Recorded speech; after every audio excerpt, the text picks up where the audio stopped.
السلام علیکم میرے پیارے ریڈرز، امید کرتے ہیں آپ سب ٹھیک اور خیر عافیت سے ہوں گے۔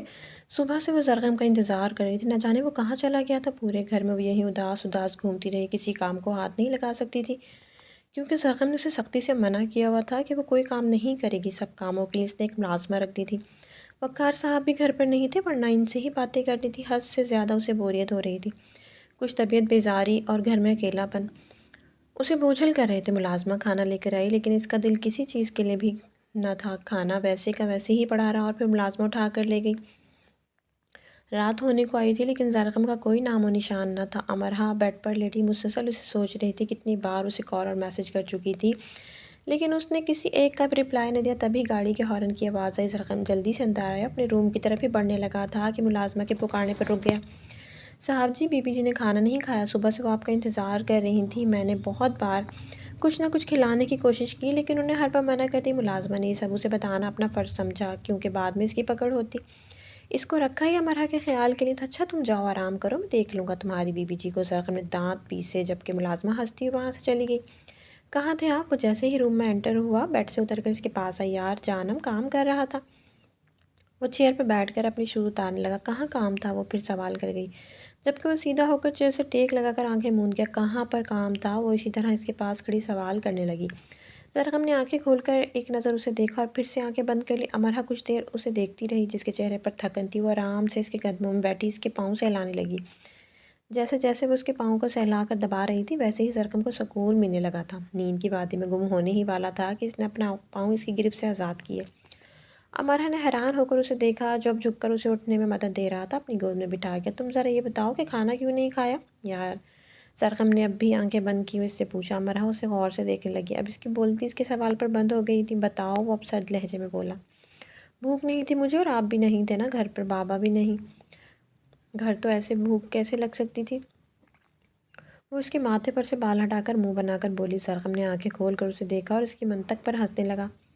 سیریسلی یار، تم کیا چیز ہو؟ مسکراتا بولتا اسے چھیڑ گیا۔ امرا غصے سے اسی گود سے اٹھنے لگی، لیکن زرغم نے اس کو اپنے حصار سے نکلنے نہ دیا۔ زرغم گہرا سانس بھرتا رہ گیا، جس پر امرا نے اسی گردن پر اپنی باہیں ڈالی تو وہ اسے سختی سے خود میں بھیج گیا۔ اچھا آپ فریش ہو جاؤ، میں آپ کے لیے کھانا بنا لاتی ہوں۔ کافی دیر ایسے ہی وہ اس میں گم رہا تو امرا نے اٹھنا چاہا۔ نہیں جانب، ابھی میرے پاس رہو۔ زرغم نے آنکھیں بند کی، اس کے ہاتھ تھام کر روکا۔ امرا نے اسے گہری نظروں سے دیکھا۔ اچھا آپ فریش تو ہو لیں، میں یہی ہوں، کہیں نہیں جاتی۔ وہ اسی گود سے اتر کر اسے کھینچ کر کھڑا کرنے کی تگ-و-ود میں کرنے لگی۔ زرغم اٹھے نہ، وہ بہت زور لگا کر بولی، لیکن وہ اپنی جگہ سے ٹس سے مس نہ ہوا، صرف اس کی حرکت پر آنکھیں بند کی مسکراتا رہا۔ اب مجھ سے اور زور نہیں لگ سکتا، کچھ میرا ہی خیال کر لیں۔ جیسے ہی وہ بولی تھی، زرغم نے پھٹ آنکھیں کھولیں اور امرا کو اوپر سے نیچے تک دیکھا اور جلدی سے کھڑا ہو گیا اور اسے ساتھ لگا کر بولا، طبیعت کیسی ہے؟ لہجے میں فکر ہی فکر سمٹ آئی تھی۔ ابھی یاد آیا آپ کو؟ وہ ابرو اچکا کر اسے دیکھ کر بولی، سوری جانم، میں تھک گیا تھا۔ زرغم نے کہا، اچھا بس آپ واش روم جا رہے تھے؟ اور الگ ہوتے ہوئے بولی، اچھا میری کافی کہاں ہے؟ وہ مصنوعی غصے سے بولا، جا رہی ہوں نا، آپ فریش ہو لیں۔ وہ گھبرا کر بولی، اوکے، فریش ہو کر کھانا کھا لوں گا، اگر نہیں کھایا تو تمہاری خیر نہیں، یاد رکھنا، اسے وارن کرتا اٹھ کر باہر جانے لگا۔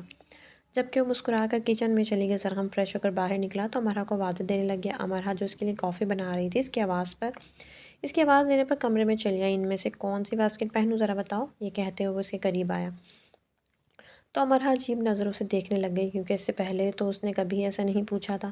بادامی کلر کی شلوار قمیض تھی وہ جو پہنے ہوئے تھا۔ مجھے کیا پتہ، جون سی مرضی ہے پہن لیں، وہ کندھے اچکا کے بولی، لیکن تمہیں کس میں زیادہ پیارا لگتا ہوں؟ یہ کہتے ہوئے ایک لمحے میں اسے اپنی گرفت میں لے گیا تھا، جس پر وہ اس کی آنکھوں سے نکلتی ہوئی شرارت کو سمجھ گئی تھی۔ بہانے سے بلایا نا مجھے، یہ کہتے ہوئے اس کی گرفت سے نکلنے کی کوشش کرنے لگی، لیکن اس کی گرفت سخت تھی اور سخت سے سخت ہونے لگی تھی، جس سے وہ نکل نہ پائی۔ مجھے بلانے کے لیے کسی بہانے کی ضرورت نہیں ہے مسز زرغم، بس تم سے یہ پوچھنا چاہ رہا تھا اور یہ کہنا چاہ رہا تھا۔ یہ کہتے ہوئے اس نے اس کی پیشانی پر اپنے لب رکھ دیے تو مسکرا کر رہ گئی۔ اب آپ بابا بننے والے ہیں، بچے کیا سوچیں گے؟ وہ گھبراتے ہوئے بولی، یہی سوچیں گے کہ ان کے بابا کو ان کی اتنی خوبصورت ماما پر ہر وقت پیار آتا رہتا ہے۔ وہ اسے پیار سے دیکھتے ہوئے بولا تو اس کی گرفت میں مچلنے لگی، تو اس نے اپنی گرفت ڈھیلی کر دی، جس سے وہ اسے تھوڑا سا دور ہوئی۔ اب بتاؤ کون سی پہنوں؟ وہ دونوں اس کے سامنے رکھتے ہوئے بولا تو کچھ سوچتے ہوئے اس نے لائٹ گرے کلر کی باسکٹ اسے پہننے کے لیے پکڑائی، جس پر وہ دلکش انداز میں مسکرایا۔ جانم، آپ اپنے پیارے ہاتھوں سے اب پہنا بھی دو نا مجھے۔ وہ اپنے سے پیار سے دیکھتا ہوا بولا تو مرحا نے آگے بڑھ کر اسے واسکٹ پہنانے لگی اور پھر اس کا تنقیدی جائزہ لیا، جس میں وہ نظر لگ جانے کی حد تک پیارا لگ رہا تھا۔ جانا اب بتاؤ کیسا لگ رہا ہوں؟ وہ مسکراتے ہو بولا بہت اچھے لگ رہے ہیں۔ وہ دل سے بولی جب تم مجھے اچھی لگتی ہو تو میں تمہیں پیار کرتا ہوں نا، اور اب میں تمہیں اچھا لگ رہا ہوں، تم بھی مجھے کچھ پیار کرو نا۔ وہ شرارت سے کہتا ہوا اس سے قریب ہوا اور اس کا ہاتھ پکڑ لیا۔ بہت خراب ہو آپ، یہ کہتے ہوئے وہ اس سے ہاتھ چھڑا کر کمرے سے باہر نکل گئی، جس پر زرغم خان اپنے بالوں پر ہاتھ پھیر کر رہ گیا اور اپنا موبائل اٹھا کر روم سے باہر نکل آیا۔ آپ کی کافی؟ امرہ کچن سے نکل کر اس کے سامنے آئی۔ تو پہلے تم کھانا کھاؤ گی، اس کے بعد کافی پیوں گا۔ زرغم اسی کافی کو نظر انداز کرتا خود کچن گیا اور اس کے لیے کھانا گرم کرنے لگا۔ امرہ اس کی پیٹھ کو گھورنے لگی۔ اتنی محنت سے اس نے کافی تیار کی تھی جس کو زرغم نے دیکھا تک نہ تھا۔ جانا مجھے پتہ ہے تم مجھے گھور رہی ہو۔ زرغم نے وہیں سے اس کی چوری پکڑ گیا تھا۔ پتہ نہیں یہ جن بھوت ہیں کیا، میری ہر بات ان کو پتہ لگ جاتی ہے۔ امرہ گڑبڑا کر رخ موڑ گئی اور اب منہ ہی منہ میں بڑبڑائی، چلو آ جاؤ کھانا کھاؤ، بعد میں مجھے جن بھوت بول دینا۔ زرغم اس کے پیچھے کھڑا مسکرا کر بولا تو وہ کھسیا گئی اور پھر زرغم اپنے سامنے اسے کھانا کھلانے لگا۔ امرہ کی بنائی ہوئی کافی بھی انجوائے کرنے لگا۔ ظفر شاہ اور عمر شاہ آفس سے گھر لوٹے تو ایک سرپرائز ان کا منتظر تھا۔ حشمت شاہ امریکہ سے واپس آ گئے تھے اور اب بالکل تندرست تھے۔ اپنی بیٹی کو دیکھ کر تو ان کی آنکھوں میں آنسو ہی آ گئے تھے۔ کافی دیر تک فریحہ بیگم کو اپنے سینے سے لگائے روتے رہے۔ یہ منظر وہاں سب کو آبدیدہ کر گیا تھا۔ حشمت شاہ کو دیکھ کر دونوں بھائیوں کا خوشی کا کوئی ٹھکانہ نہ رہا تھا۔ بابا جان آپ نے بتانا تو تھا، میں آپ کو ایئرپورٹ پر لینے پہنچ جاتا۔ عمر شاہ باپ کے گلے لگتے ہوئے بولا، میرا بیٹا مجھے لینے پہنچ گیا تھا۔ انہوں نے زاور شاہ کو محبت بھری نظروں سے دیکھا۔ جب سے تم پر آنے والی مصیبت کا سنا ہے مجھے آرام کہاں آ رہا تھا۔ وہ شاہزل کا ماتھا چومتے ہوئے بولے، پر بابا آپ آئے کس کے ساتھ ہو؟ ظفر شاہ نے فکرمندی سے سوال کیا۔ ارے میرا میرو ہے نا، اسی کے ساتھ آیا ہوں، وہی تو تھا میرے پاس۔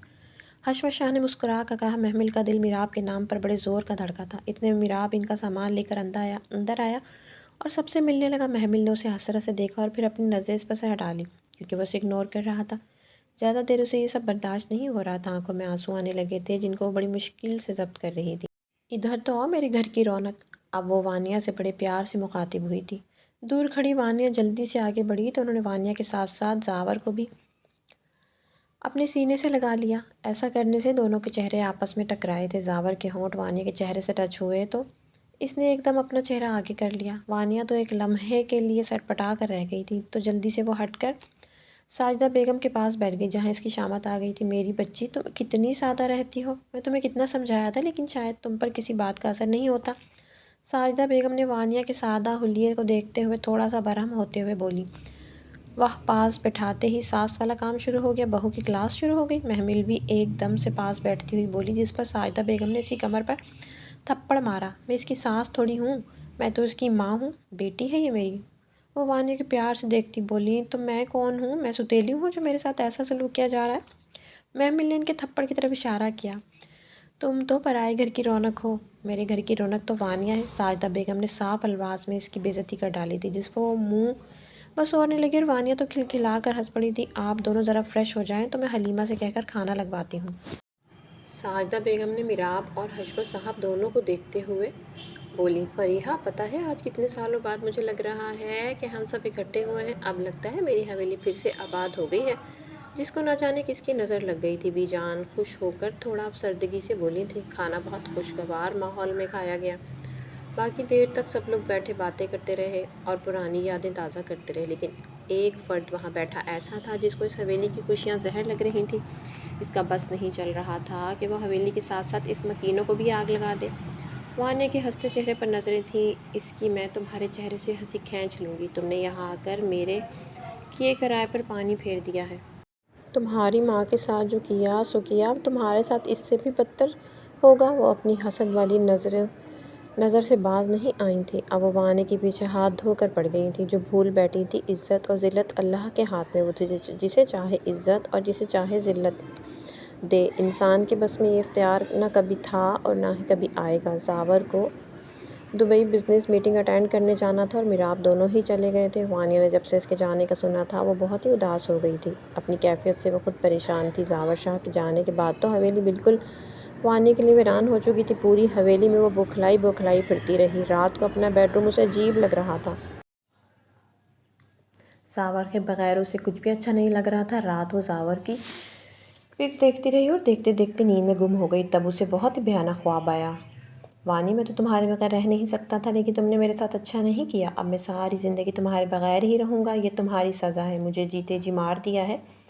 زاور آنکھوں میں شعلے لیے زبان سے انگارے برسا رہا تھا۔ نہیں زر، پلیز مت جاؤ چھوڑ کر۔ وانی روتی ہوئی بار بار اس کا ہاتھ پکڑ رہی تھی، لیکن وہ بار بار اس کا ہاتھ جھٹک رہا تھا اور خود بھی اس سے دور ہوتا گیا، جیسے کبھی بھی اس کی شکل دیکھنا نہیں چاہتا۔ میری زندگی میں اب تمہارے لیے کوئی جگہ نہیں ہے، میں تمہیں اپنی محبت سے آزاد کرتا ہوں۔ نہیں نہیں، پلیز ایسے مت کرو۔ وہ روئے جا رہی تھی، رو رو کر اس کا برا حال تھا، لیکن زاور سنگ دل اور کٹھور بنا ہوا تھا۔ وہ چیخ مار کر نیند سے جاگی۔ اس کا سارا جسم پسینے سے شرابور تھا اور مسلسل کانپ رہی تھی۔ ضرب ساختہ اس کے لبوں سے اس کے نام کی پکار نکلی تھی۔ اس کی چیخ کی آواز سن کر فریحہ بیگم اس کے روم کی طرف بھاگی آئی۔ وانیہ، میری بچی، کیا ہوا ہے؟ فریحہ بیگم نے آگے بڑھ کر اسے اپنے سینے سے لگا لیا تو وہ ماں کا حصار پا کر پھوٹ پھوٹ کر رو دی۔ امی، زر مجھے چھوڑ رہا ہے۔ وہ روتے ہوئے بولی۔ کیا؟ کب؟ کیسے؟ ایسا نہیں ہو سکتا، تم نے ضرور برا خواب دیکھا ہے۔ فریحہ بیگم نے اسے تسلی دی۔ ہاں، میں نے ایک بہت بڑا اور ڈراؤنا خواب دیکھا ہے۔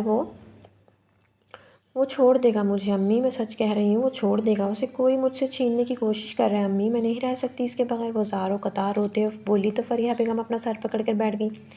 ان کو بھی اب پریشانی نے آن گھیرا۔ وانیہ، میری جان، زاور کو تم سے کوئی نہیں چھین سکتا، بھلا اس کی تو جان ہو تم۔ بھلا وہ کیسے تم سے دور جا سکتا ہے؟ جو تم سے کبھی دور نہیں رہ سکتا تو اب کیسے چھوڑ سکتا ہے؟ فریحہ بیگم اس کے چہرے سے پسینہ صاف کرتے ہوئے پیار سے بولی۔ نہیں امی، بہت برا خواب دیکھا ہے میں نے، میرا دل بہت ڈر رہا ہے امی۔ وہ پھر سے رونے لگی تھی۔ وانیہ، میری بچی، کیوں خوابوں پر اتنا یقین کرنے لگی ہو تم؟ یہ سب اتفاق ہوتا ہے، حقیقت سے اس کا کوئی تعلق نہیں ہوتا۔ اتنے میں محمل بھی روم میں داخل ہوئی۔ کیا ہوا آنٹی؟ وہ حیران ہوئی۔ ڈر گئی ہے خواب میں، فریحہ بیگم نے بے چارگی سے کہا۔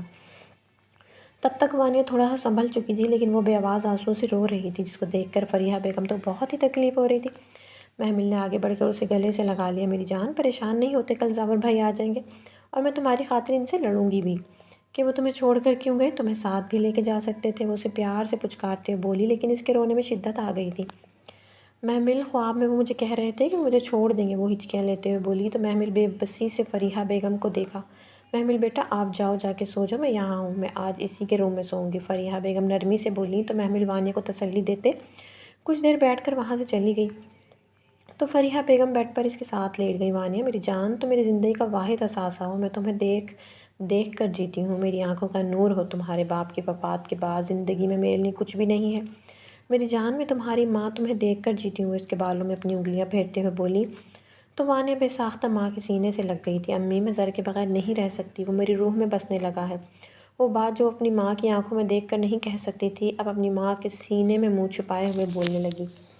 فریحہ بیگم نے ضبط سے آنکھیں میچ لی تھیں، یہ وقت ان پر بھی آ چکا تھا، وہ سمجھ سکتی تھیں یہ کیفیت۔ ٹھیک ہے میری جان، اب تم سو جاؤ، کل زاور آج آ ہی جائے گا۔ فریحہ بیگم نے اسے ریلیکس کرنا چاہا۔ کچھ دیر بعد ہی وہ سو گئی تھی، لیکن فریحہ بیگم کی آنکھوں میں اب نیند کا دور دور تک نشان نہ تھا۔ اس کے خواب سے وہ اندر تک ہل گئی تھیں، اب ان میں ہمت نہیں تھی کہ وہ کوئی اور صدمہ برداشت کرتی۔ اس وقت وہ دونوں میٹنگ اٹینڈ کر کے دبئی کے مشہور ہوٹل میں آرام کر رہے تھے۔ سارے ایک دن کی مغز ماری رنگ لے آئی تھی اور یوں ٹینڈر ہمیشہ کی طرح ان کی کمپنی کے حصے میں آیا تھا، جس کے لیے ان دونوں نے بہت محنت کی تھی اور ان کی محنت نے آج ان کو اچھا صلہ دیا تھا۔ دشمن تو ان کی کامیابی سے جل رہے تھے۔ جب سے کبیر شاہ کو ان کی کامیابی کا پتہ لگا تھا، تب سے وہ اور حسد کرنے لگ گیا تھا۔ زاور کو اس کی ذرہ برابر بھی پرواہ نہیں تھی اور نہ ہی کبیر شاہ سے کبھی ڈرا تھا، بلکہ ڈٹ کر اس کا مقابلہ کیا تھا۔ یہی وجہ تھی کہ وہ اب زاور کو ہی ختم کرنے کی سوچ رہا تھا، اور دونوں ابھی کافی پی کر اٹھے اور سونے لگے تھے کہ زاور کو اپنی طبیعت کچھ بہتر محسوس نہ ہوئی۔ دل کے مقام پر الگ ہی درد اٹھ رہا تھا، جسے وہ کب سے ضبط کرنے کی کوشش کر رہا تھا۔ یار میرو، پتہ نہیں میرا دل کیوں بے چین ہو رہا ہے، زاور روم میں ٹہلتا اپنے دل کو مسل کر بولا۔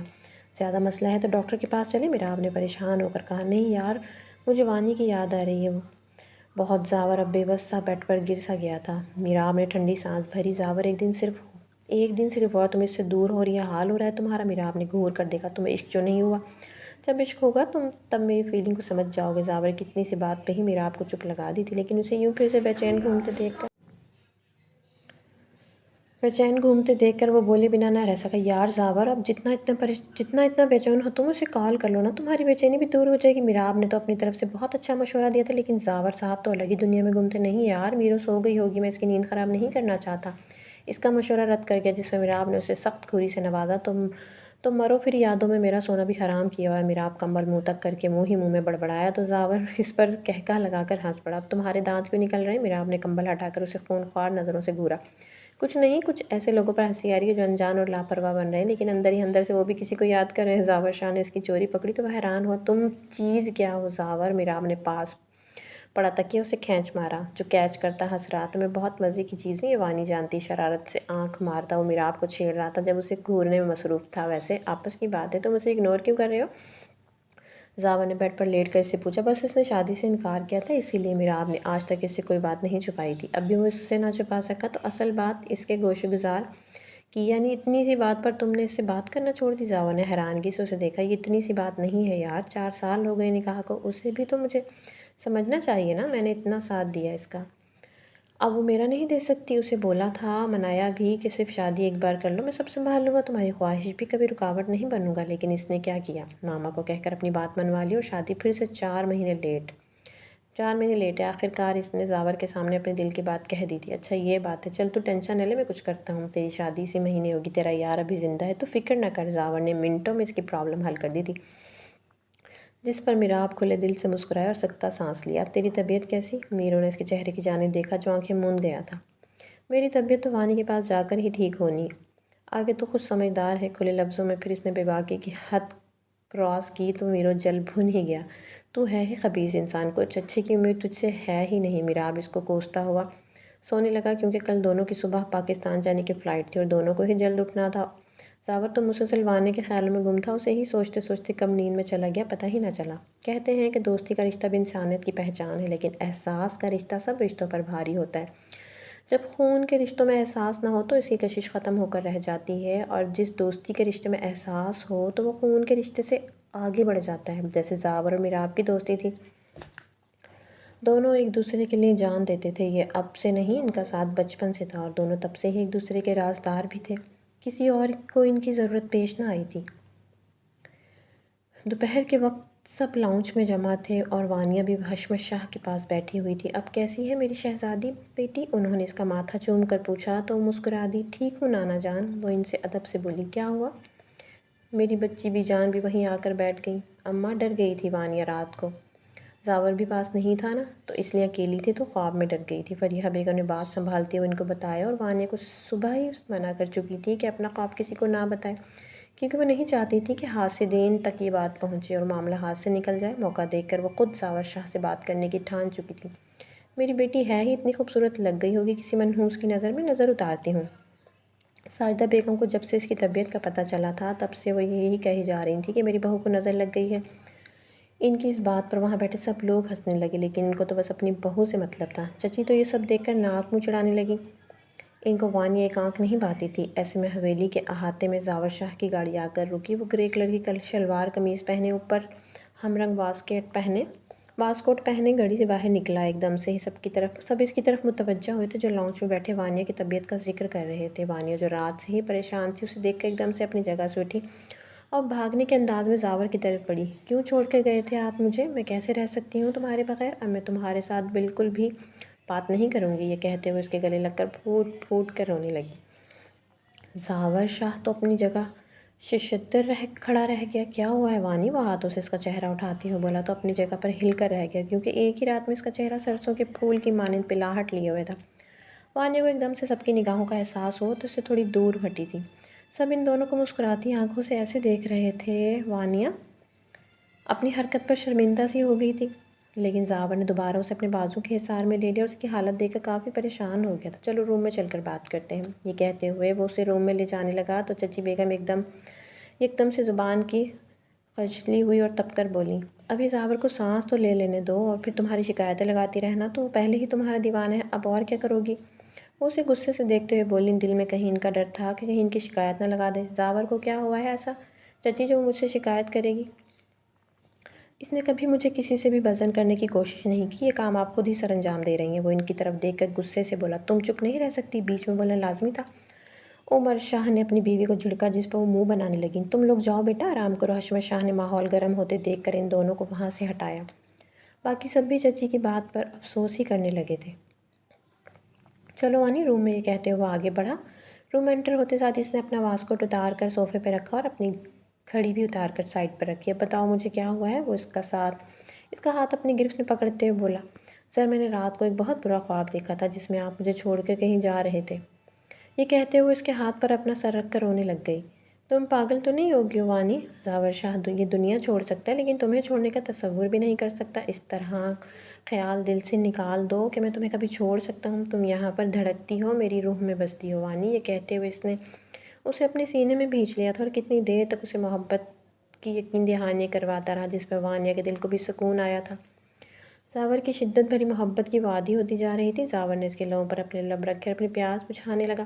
کافی دیر گزر جانے کے بعد وانیہ اس کی جنونیت پر کسمس آئی، تب جا کر زاور نے اسے رہائی دی جس پر اپنی سانس کو نارمل کرنے لگی۔ زاور کی نگاہیں پھر سے بھٹک کر اس کے ہونٹوں پر جا رہی تھیں لیکن وانیہ کی حالت پہلے حملے پر ہی ادموئی ہو گئی تھی۔ تبھی وہ بات کو ہی بدل گیا۔ اف یار، بڑی سخت بھوک لگی ہے، مجھے جلدی سے اپنے لیے بھی اور میرے لیے بھی کھانا لے کر آؤ فٹافٹ۔ مجھے لگتا ہے کل سے تم نے بھی کچھ نہیں کھایا۔ اپنی رنگت دیکھی ہے؟ ایک رات میں میرے بغیر مرجھا گئی ہو۔ اتنی محبت کرتی ہو مجھ سے؟ وہ اب اس کی آنکھوں کو چومتے ہوئے اسے گہری نظروں سے دیکھتے ہوئے بولا تو وہ ایک دم سے شرما کر نگاہیں چرا گئی تھی۔ میں کھانا لے کر آتی ہوں، مجھے بھی بڑی بھوک لگی ہے۔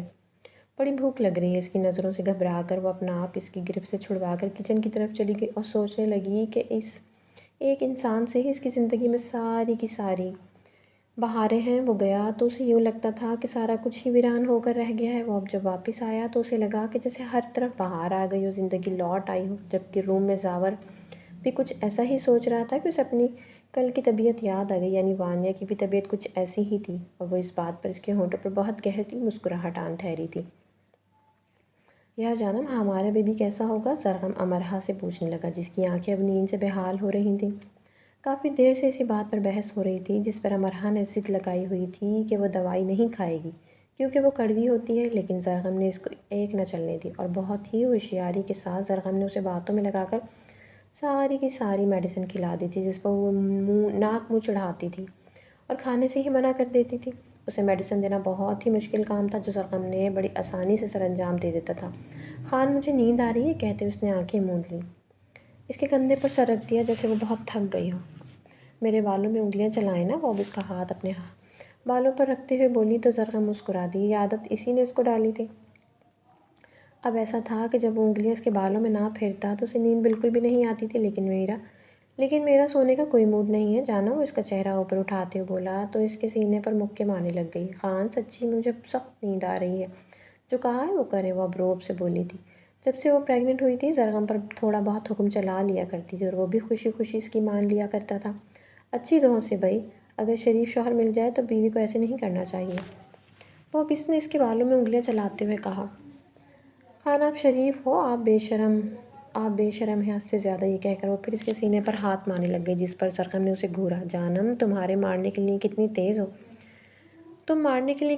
ہو، تمہارے ہاتھ بہت چل رہے ہیں۔ زرغم نے اپنی مسکراہٹ دباتے ہوئے کہا تو عمر نے سختی سے اپنی ٹانگ اٹھا کر اس کی ٹانگ پر دے ماری۔ اب مجھے آپ کی آواز بالکل بھی نہ آئی ہے، کہتے ہوئے اس نے اپنی آنکھیں دوبارہ سے بند کر لی اور سونے لگی۔ اسے نیند ہی اتنی زیادہ آ رہی تھی کہ یہ چاہتے ہوئے بھی وہ جاگ نہیں سکتی تھی۔ پریگننسی کے دوران اب اسے نیند کا نشہ چڑھ چکا تھا جس پر زرغم کو تب چڑھ جاتی تھی۔ اب بھی وہی ہوا۔ لو جی، نیند کی دیوانی سو چکی، اسے پتہ ہے نا کہ میں اس سے اتنی محبت کرتا ہوں، اس لیے روب دکھا رہی ہے۔ چلو کوئی بات نہیں، سو جاؤ تم میرو، سو جاؤ تم، میرا بھی دن آئے گا اور گن گن کر بدلہ لوں گا۔ زرغم اس کے بالوں پر اپنے لب رکھتے ہوئے بولا تو اس نے ایک آنکھ کھول کر کنگ اکھیوں سے زرغم کو دیکھا۔ وہ بھی سونے کی کوشش کر رہا تھا۔ اس نے اپنی مسکراہٹ دباتے اس کے سینے میں منہ چھپا لیا، یعنی اس کا تنگ کرنا رنگ لے آیا تھا، لیکن وہ یہ نہیں جانتی تھی جو اس کی ہر بات نوٹ کرتا تھا۔ تو کیا یہ نوٹ نہیں کیا ہوگا؟ زرغم کو پتہ چل گیا کہ وہ جاگ رہی ہے، لیکن وہ اسے مزید تنگ کرنے کا ارادہ ترک کرتے ہوئے سونے کی کوشش کرنے لگا۔ امرہا تو کب کی اس کے سینے کی لگی نیند کی وادی میں گم تھی، وہ بھی اسے یوں اپنے ساتھ دیکھ کر تھوڑی دیر بعد سو گیا۔ آج زاور شاہ اور میراب شاہ دونوں اکٹھے ہی حویلی پہنچے تھے۔ میراب تو گھر کے لاؤنج میں خوبصورتی سے سجا ہوا دیکھ کر خوشگوار حیرت میں مبتلا ہو گیا۔ السلام علیکم بی جان، کیسی ہیں آپ؟ وہ بی جان کی پیشانی کا بوسہ لیتے ہوئے بولا۔ دل ہی دل میں اداس ہوا کیونکہ اسے محمل کہیں دکھائی نہ دی۔ وعلیکم السلام، ٹھیک ہوں میرے بچے، تم کیسے ہو؟ کہاں غائب ہوتے ہو؟ بی جان کی یاد نہیں ستاتی کیا؟ وہ بھی اس سے پیار کرتے ہوئے بولی۔ بی جان، میں بھی ٹھیک ہوں، بس کام کی وجہ سے مصروف رہتا ہوں، اس لیے معذرت۔ یہ بتائیں کہ لاؤنج تو کافی خوبصورتی سے سجایا گیا ہے۔ یہ کہتے ہوئے وہ اپنی بی جان کے پاس ہی بیٹھ گیا۔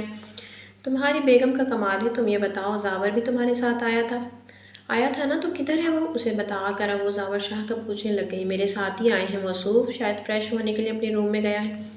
یہ کہتے ہوئے بی جان کی گود میں سر رکھ کر لیٹ گیا۔ آج تو بہت پیار آ رہا ہے میرے بیٹے کو اپنی بی جان پر، خیر تو ہے؟ وہ اس کے بالوں میں انگلیاں پھیرتے ہوئے بولی۔ پیار تو ہمیشہ ہی آتا ہے اپنی بی جان پر، آپ کے دم سے تو رونق رہتی ہے حویلی میں، میری تو پہلی گرل فرینڈ ہی آپ ہو۔ وہ بی جان کا ہاتھ پکڑ کر اپنے لبوں سے لگاتے ہوئے بولا۔ ان کو آنکھ مار کر بولا، چل ہٹ، اپنی نانی سے ایسی باتیں کرتا ہے۔ بی جان نے اسے کندھے پر ایک تھپکی دی جس پہ وہ بہت ہنسنے لگا۔ یار بی جان، آپ ہی تو میری پہلی گرل فرینڈ ہو، بس اتنا، جس پر بی جان نے اسے گھورا۔ ہائے ہائے، جب آپ ایسے دیکھتی ہیں تو میرے دل میں بجلیاں گراتی ہیں۔ وہ اب بھی ان کو چھیڑنے سے باز نہیں آیا تھا، جس پر بی جان نے اسے 2 تھپڑ لگائے۔ بہت بدماش ہو گئے ہو، تمہارا کوئی نہ کوئی بندوبست کرنا پڑے گا۔ بی جان نے مسکرا کر اسے دیکھا جس کی آنکھیں چمکنے لگی تھیں۔ آپ کا احسان ہوگا مجھ بیچارے معصوم سے بچے کا، کوئی سوچے گا مسخرے پن کی انتہا تھی۔ ویسے تمہاری بیگم صاحبہ کدھر غائب؟ وہ ادھر ادھر دیکھتے ہوئے بی جان سے رازداری سے بولا، لیکن محمل کہیں بھی نہ مل سکی۔ اس کے بعد بیگم صاحبہ کہنے پر بی جان مسکرانے لگیں۔ کافی دیر ہو گئی، یہاں پر ہی کام میں لگی ہوئی تھی وانیہ کے ساتھ، تھوڑی دیر پہلے شاید اپنے کمرے میں گئی ہو۔ مسکراتے ہوئے بولی، اتنے میں زاور شاہ فریش ہو کر ادھر آیا۔ بی جان نے دل ہی دل میں اپنے پوتے اور نواسے کو دیکھتے ہوئے ماشاء اللہ کہہ ڈالا۔ زاور شاہ ان پر اس وقت بلیک کلر کی شلوار قمیض میں بہت اچھا لگ رہا تھا، جبکہ میراب نے سفید کلر پہنا ہوا تھا، اور دونوں ہی مردانہ وجاہت کے منہ بولتا ثبوت تھے۔ دونوں آپس میں بہت زیادہ تو نہیں لیکن تھوڑی بہت مشابہت رکھتے تھے، لیکن قد کاٹ ان دونوں کی ایک جیسے تھے۔ بڑا پیار جتایا جا رہا ہے بی جان پر؟ زاور بی جان کے پاس بیٹھتے ہوئے بولا۔ وہ تو ہمیشہ ہی آتا ہے یار، یہ کہہ کر وہ صوفے سے اٹھ کھڑا ہوا۔ اچھا بی جان، میں ذرا فریش ہو کے آتا ہوں آپ کے پاس۔ میراب شاہ نے یہ کہہ کر سیڑھیوں کی طرف بڑھا۔ اس کے لیے باقاعدہ حویلی میں الگ روم بنوایا گیا تھا۔ جب وہ حویلی آتا تھا تو اپنا ہی روم استعمال کیا کرتا تھا۔ جب وہ اوپر والی آخری سیڑھی پہ پہنچا تو محمل اپنے کمرے سے باہر نکل کر سیڑھیوں کی طرف بڑھ رہی تھی۔ گرین کلر کی خوبصورت کام والی شرٹ اور نیچے چوڑی دار پاجامہ پہنے گھریلو حلیے میں تھی۔ ایک لمحے کے لیے میراب شاہ کا دل دھڑکا گئی۔ گلابی ہونٹ کچھ اور ہی چھپ دکھلا رہے تھے۔ میراب شاہ نے گہری آنکھوں سے اس کا سر تا پاؤں جائزہ لیا تو محمل ایک لمحے کے لیے نگاہ چرا گئی۔ ہٹو میرے سامنے سے، مجھے نیچے جانا ہے، یہ کہہ کر اس کے پاس سے گزرنے لگی، لیکن میراب شاہ نے بے اختیار اس کا بازو پکڑ لیا، جس پر اس نے سوالیہ نظروں سے اسے دیکھا۔ میراب کی آنکھوں میں اسے دیکھ کر گہرے ستائش کے رنگ ابھرے۔ یو آر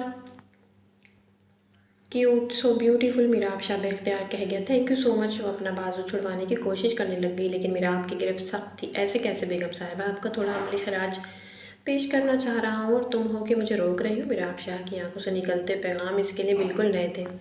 کہاں وہ اسے اگنور کر رہا تھا اور کہاں اب ایک دم سے اس پر جان فدا کرنے پر آ گیا تھا۔ آج تو میراب شاہ کے تو رنگ ڈھنگ ہی نرالے تھے۔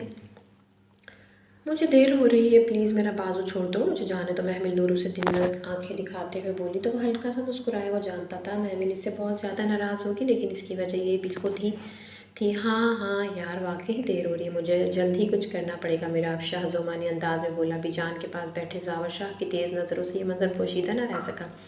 ایک دم ہی اس کے چہرے پر بہت خوبصورت مسکراہٹ ابھری تھی، اور پھر اس کا بازو ایک دم ہی چھوڑ دیا، جس پر محمل نے حیرانگی سے اسے دیکھا۔ میرا اس وقت دل تو کر رہا ہے اٹھا کر لے جاؤں، لیکن تمہیں خیر چھوڑو، تمہارے لیکچر ختم نہیں ہوں گے، کوئی نہ کوئی بہانہ ضرور کروں گی۔ چھوڑو، تم سے کیا کہنا، اب بس یاد رکھنا تم میری ہو، میرے پاس ہی آؤ گی تو یاد رہے میں اپنا بدلہ ضرور لیتا ہوں۔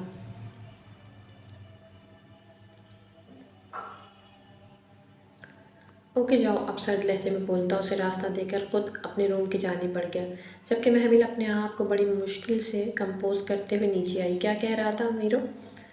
زاور شاہ اپنی مسکراہٹ دباتے ہوئے محمل کو دیکھ کر بولا تو وہ ایک لمحے کے لیے گڑبڑا کر رہ گئی، جبکہ بی جان کھل کر مسکرائی تھی۔ وہ کافی دن سے نوٹ کر رہی تھی کہ میراب اور محمل میں کچھ نہ کچھ گڑبڑ ضرور ہے۔ وہ محمل کو کافی دن سے اداس دیکھ چکی تھی، اور اب میراب کا حویلی نہ آنا بھی اس سے چھپا ہوا نہیں تھا۔ کچھ نہیں، وہ ایسے ہی حال احوال پوچھ رہا تھا۔ میں نے بولا میں ٹھیک ہوں، گھبراہٹ کے مارے جو اس سے جواب نہیں بن پڑ رہا تھا، اس نے وہ بول دیا۔ مجھے تو ایسا فیل ہو رہا تھا جیسے وہ تمہاری تعریف کر رہا تھا، زاور نے اسے چھیڑتے ہوئے بولا، ساتھ مسکرائے بھی جا رہا تھا۔ بھائی آپ مجھے تنگ کر رہے ہیں، از ناٹ فیئر۔ وہ بھی اس کی شرارت سمجھ چکی تھی، اس لیے منہ پھلا کر بولی، آج میری بہن اتنی پیاری لگ رہی ہے اور پھر میرے دوست جیسے بھائی کو لفٹ نہیں کروائے گی تو میں تنگ تو کروں گا نا، زاور نے اب بی جان کو دیکھ کر کہا تو بی جان ہنسنے لگی، لیکن پھر محمل کا اترا چہرہ دیکھ کر زاور کو ڈانٹنے لگی۔ زاور کیوں اپنی بہن کو تنگ کر رہے ہو؟ بی جان نے زاور شاہ کو آنکھیں دکھاتے ہوئے بولا۔ اچھا میری گڑیا، سوری، میری کیا مجال کہ اپنی گڑیا کو کچھ کہہ سکوں۔ اگر تمہیں برا لگا تو سوری۔ زاور نے اٹھ کر اسے اپنے حصار میں لیا اور اس کا ماتھا چوم کر معذرت کی۔ ارے بھائی نہیں، مجھے برا نہیں لگا، سچ میں آپ ایسے معافی تو نہ مانگے، محمل نے گھبرا کر شرمندہ ہوتے ہوئے کہا۔ چلو کوئی بات نہیں، چھوڑو ایسا کرنا، کھانے کے بعد کافی ضرور بنانا میرے لیے اور اپنی بھابھی کو کہہ دینا۔ زاور نے اب بات ہی بدل دی تھی۔ محمل اسباب میں سر ہلا کر کچن کی طرف بڑھی۔ وہ دونوں صبح کی نماز پڑھ کر سوئے تو وانیہ کو نیند ہی نہ آئے، جبکہ زاور ابھی تک سویا ہوا تھا کیونکہ وہ بہت تھکا ہوا تھا، ابھی تک اس کی تھکن اتری نہیں تھی۔ ذرا اٹھ جائیں، آپ پہلے ہی لیٹ ہو گئے آفس سے، اس کا کندھا ہلانے لگی اور آواز دے کر اس کے لیے ناشتہ بنانے نیچے چلی گئی، کیونکہ جب سے اس نے ناشتہ بنانا شروع کیا تھا زاور شاہ بس اسی کے ہاتھ کا ناشتہ کرتا تھا۔ تھوڑی دیر بعد وہ بھی فریش ہو کر نیچے ڈائننگ ٹیبل پر آ گیا تھا۔ سب نے تو ناشتہ کب کا کر لیا تھا، لیکن زاور آج تھوڑا لیٹ تھا۔ وانیہ نے ریڈ کلر کا سوٹ پہنا ہوا تھا جو اس پر بڑا جچ رہا تھا، اس کلر میں وہ دمک رہی تھی۔ ساجدہ بیگم نے باقاعدہ اس کے سر سے پیسے وار کر نظر اتاری اور الگ سے اس کا صدقہ بھی دیا، تو بے خودی میں کئی لمحے اسے دیکھے گیا۔ اس کی نظر کہیں اور پڑ ہی نہیں رہی تھی۔ وانیہ کو اس کی نظروں کی تپش جب محسوس ہوئی تو اس نے مڑ کر اس کی جانب دیکھا۔ زاور پھر بھی نہ چونکا، بس اسے دیکھے ہی جا رہا تھا۔ پہلے آرام سے ناشتہ کر لیں، بعد میں میرا اچھے سے جائزہ لے لینا، وہ اس کے کان کے پاس آ کر شرارت سے بولی، کیونکہ آس پاس ملازمائیں بھی موجود تھیں جو کام کر رہی تھیں، تو وہ سر جھٹک کر ناشتہ کرنے لگ گیا۔ ناشتے کے بعد زاور نے اس کے سر سے وار کر کچھ پیسوں کا صدقہ نکالا، جس پر وہ مسکراتی۔ لاؤنج میں گھر کی خواتین بڑے جمان تھیں اور ان کی توجہ ان دونوں پر تھی، اور ان کو ایک ساتھ دیکھ کر سب صدقے واری جا رہی تھیں۔ جب بھی وہ اسے پیاری لگتی تو زاور لازمی ہر صورت میں اس کا صدقہ نکال دیتا تاکہ اسے نظر نہ لگ جائے۔ زاور شاہ پیسے وارتے ہوئے اس کی جانب جھکا تو فوراً اس کے سینے پر ہاتھ رکھ گئی۔ آپ آفس جا رہے ہیں جناب؟ وہ اسے تھوڑا پیچھے کرتے ہوئے بولی۔ وانی ذرا کمرے میں آؤ میرے ساتھ، فوراً وہ اسے آنکھ سے اشارہ کرتے ہوئے بولا۔ زاور آپ پہلے ہی لیٹ ہو چکے ہو، اس کی جنونی طبیعت سے گھبرا کر بولی۔ لیکن وہ کہاں سننے والا تھا، وانی اس کی آنکھوں میں لپکتے جذبوں کی آنچ دیکھ چکی تھی، اس لیے تھوڑا گھبرا رہی تھی۔ اس وقت کی ڈیمانڈ پر وہ کافی جھنجھلائی ہوئی تھی۔ اب تم آتی ہو یا اٹھا کر لے جاؤ؟ آہستگی سے سرد لہجے میں بولا، لیکن اتنی آواز ضرور تھی کہ پاس کھڑی محمل نے سن کر بمشکل اپنی مسکراہٹ چھپائی۔ وہ مجبوراً پاؤں پٹکتی ہوئی اس کے پیچھے روم میں چلی آئی۔ بھی وہ کمرے میں داخل ہوئی تھی کہ زاور شاہ نے اسے کھینچ کر اپنے سینے میں بھینچ لیا تھا۔ یار وانی، کچھ تو ایسا کرو کہ اس بے چین دل کو سکون آ جائے، اس بیمار کو کچھ تو شفا دو، اس کے کان میں زومانی لہجے میں سرگوشی کرتے ہوئے بولا، تو وانی نے ہمیشہ کی طرح اس کے سینے میں اپنی پناہ ڈھونڈی۔ بہت ہی بری ہو تم، کبھی جو میرا احساس کیا ہو ہمیشہ ایسے ہی کرتی ہو۔ اس کے کندھے پر تھوڑی ٹکاتے ہوئے بولا، زاور آپ کو جانا تھا نا، آپ لیٹ ہو رہے۔ اس کو بہکنے سے روکنا چاہتی تھی کیونکہ باہر سب بیٹھے تھے اور کوئی موقع نہیں دینا چاہتی تھی کہ کوئی اس پر مذاق کرے یا طنز کرے۔ اسے چچی سے عجب طرح کا ڈر لگتا تھا۔ بہت بار تو انہوں نے اسے طنز بھی کیے تھے جو زاور کو بتانے کا جب بھی سوچتی تو ہر بار بھول جاتی تھی، کیونکہ زاور اسے اپنے آپ میں اتنا مصروف رکھتا کہ اسے کچھ یاد ہی نہیں رہتا۔ اگر یاد رہتا تو بس زاور اور اس کی جنونیت سے بھری محبت یاد رہتی تھی۔ ہاں واقعی بہت لیٹ ہو رہا ہوں، لیکن وہ اس کے چہرہ اوپر کر کے اپنی بات ادھوری چھوڑ کر اس کے پورے چہرے پر جگہ جگہ اپنے لمس چھوڑنے لگا۔ اس پر فسوق خیز لمحے کو موبائل کی بیل کی آواز نے توڑا تھا۔ وانیہ ہڑبڑا کر اس سے دور ہوئی تھی، جس پر زاور نے دانت پیسے تھے اور کال اٹینڈ کی تھی۔ ٹھیک ہے ویرو، تم اسے کمپنی دو، میں ابھی پہنچ رہا ہوں، یہ کہہ کر اس نے فون بند کر دیا۔ اوکے میں جا رہا ہوں، تمہیں بھی آج یہ رنگ پہننا ضروری تھا کیا؟ یہ کہتے ہوئے زاور نے باہر کی طرف قدم بڑھائے اور وانیہ نے بھی چپ چاپ اس کے پیچھے چلتی باہر آئی۔ اسے پتہ تھا زاور کا موڈ خراب ہو چکا ہے، لیکن گاڑی تک جاتے وہ مڑا۔ اپنا دھیان رکھنا مسز، آج میری اسلام آباد میں ایک ضروری میٹنگ ہے، ہو سکتا ہے رات کو میں لیٹ آؤں، اس لیے آرام سے کھانا کھا کر سو جانا۔